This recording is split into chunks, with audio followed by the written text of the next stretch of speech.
Confusion in the Marketplace, Chapter 4. Indeed it was, for as they approached, Milo could see crowds of people pushing and shouting their way among the stalls.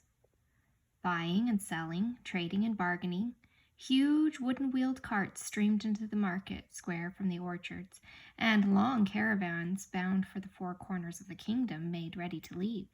Sacks and boxes were piled high, waiting to be delivered to the ships that sailed the Sea of Knowledge, and off to one side a group of minstrels sang songs to the delight of those either too young or too old to engage in trade. But above all the noise, the tumult of the crowd, could be heard the merchants' voices loudly advertising their products.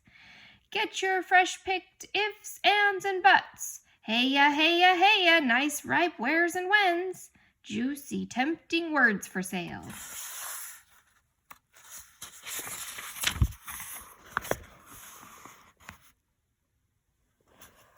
So many words and so many people. They were from every place imaginable, and some places even beyond that, and they were all busy sorting, choosing, and stuffing things into cases. As soon as one was filled, another was begun. There seemed to be no end to the bustle and activity. Milo and Talk wandered up and down the aisles looking at the wonderful assortment of words for sale. There were short ones and easy ones for everyday use, and long and very important ones for special occasions, and even some marvelously fancy ones packed in individual gift boxes for use in royal decrees and pronouncements. Step right up, fancy best quality words right here," announced one man in a booming voice. "Step right up. What can I do for you, little boy? How about a nice bag full of pronouns? Or maybe you'd like our special assortment of names?" Milo had never thought much about words before, but these looked so good that he longed to have some. "Look, Talk," he cried, "aren't they wonderful?" "They're fine, if you have something to say," replied Talk in a tired voice, for he was much more interested in finding a bone than in shopping for new words. "Maybe if I buy some, I can learn how to use them," said Milo eagerly as he began to pick through the words in the stall. Finally, he chose 3 which looked particularly good to him: quagmire, flabbergast, and upholstery. He had no idea what they meant, but they looked very grand and elegant. "How much are these?" he inquired. And when the man whispered the answer, he quickly put them back on the shelf and started to walk away. "Why not take a few pounds of happies?" advised the salesman. "They're much more practical and very useful for happy birthday, happy new year, happy days, and happy-go-lucky."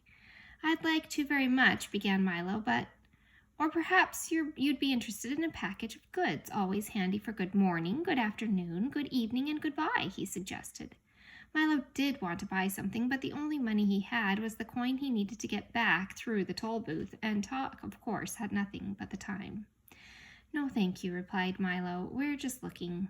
And they continued on through the market. As they turned down the last aisle of stalls, Milo noticed a wagon that seemed different from the rest.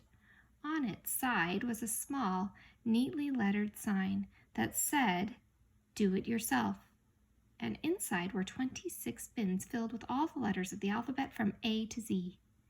"These are for people who like to make their own words," the man in charge informed him. "You can pick any assortment you'd like, or buy a special box complete with all letters, punctuation marks, and a book of instructions. Here, taste an A. They're very good." Milo nibbled carefully at the letter and discovered that it was quite sweet and delicious, just the way you'd expect an A to taste.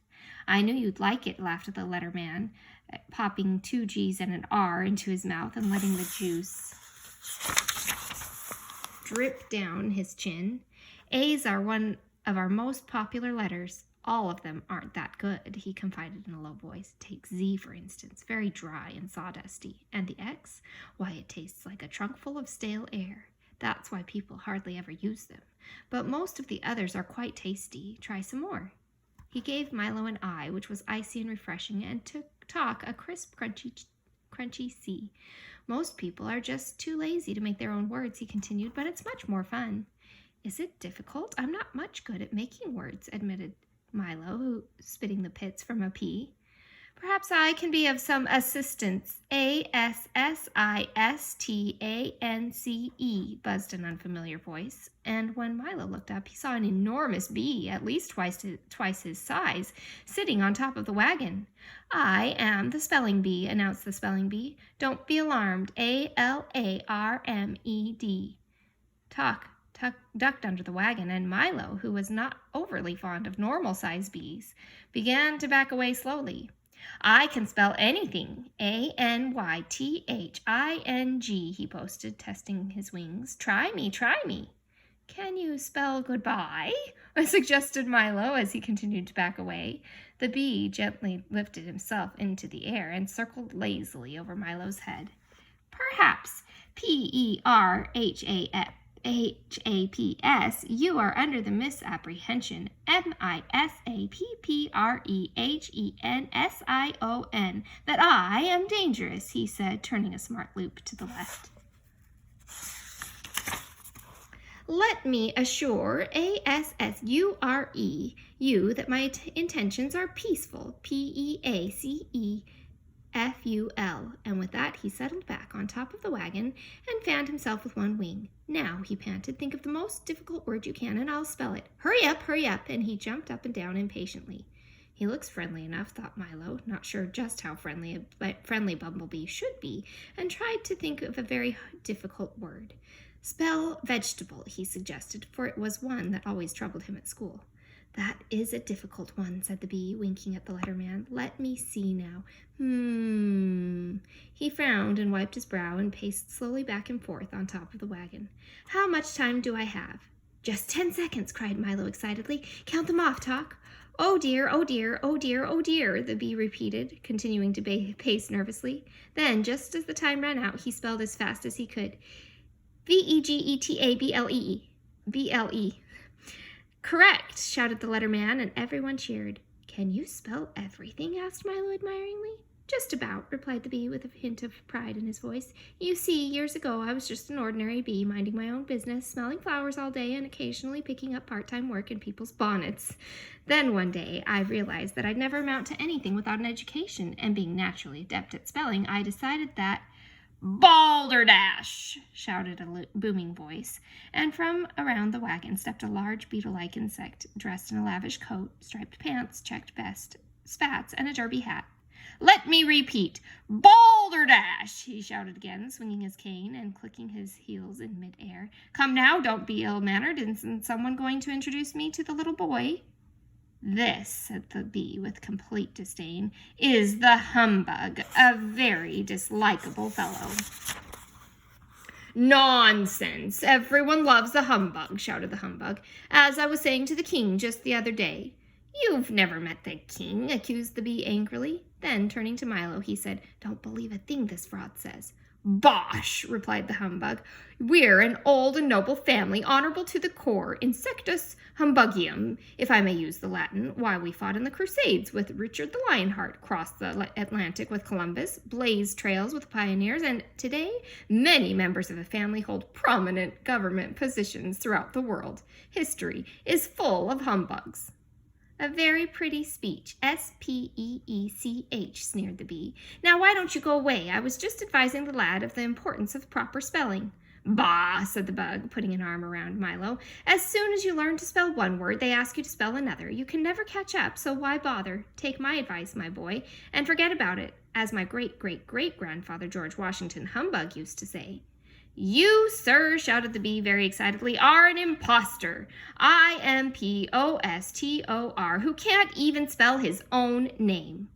A slavish concern for the composition of words is the sign of a bankrupt intellect, roared the humbug, waving his cane furiously. Milo didn't have any idea what this meant, but it seemed to infuriate the spelling bee, who flew down and knocked off the humbug's hat with his wing. Be careful, shouted Milo as the bug swung his cane again, catching the bee on the foot and knocking over the box of W's. My foot! shouted the bee. My hat, shouted the bug, and the fight was on. The spelling bee buzzed dangerously in and out of range of the humbug's wildly swinging cane as they menaced and threatened each other, and the crowd stepped back out of danger. There must be some other way to, began Milo, and then he yelled, Watch out! But it was too late. There was a tremendous crash as the humbug in his great fury tripped into one of the stalls, knocking it into another, then another, then another, then another, until every stall in the marketplace had been upset and the words lay scrambled in great confusion all over the square. The bee, who had tangled himself in some bunting, toppled to the ground, knocking Milo over on top of him, and lay there shouting, Help! Help! There's a little boy on me! The bug sprawled untidily on a mound of squashed letters, and Talk, his alarm ringing persistently, was buried under a pile of words.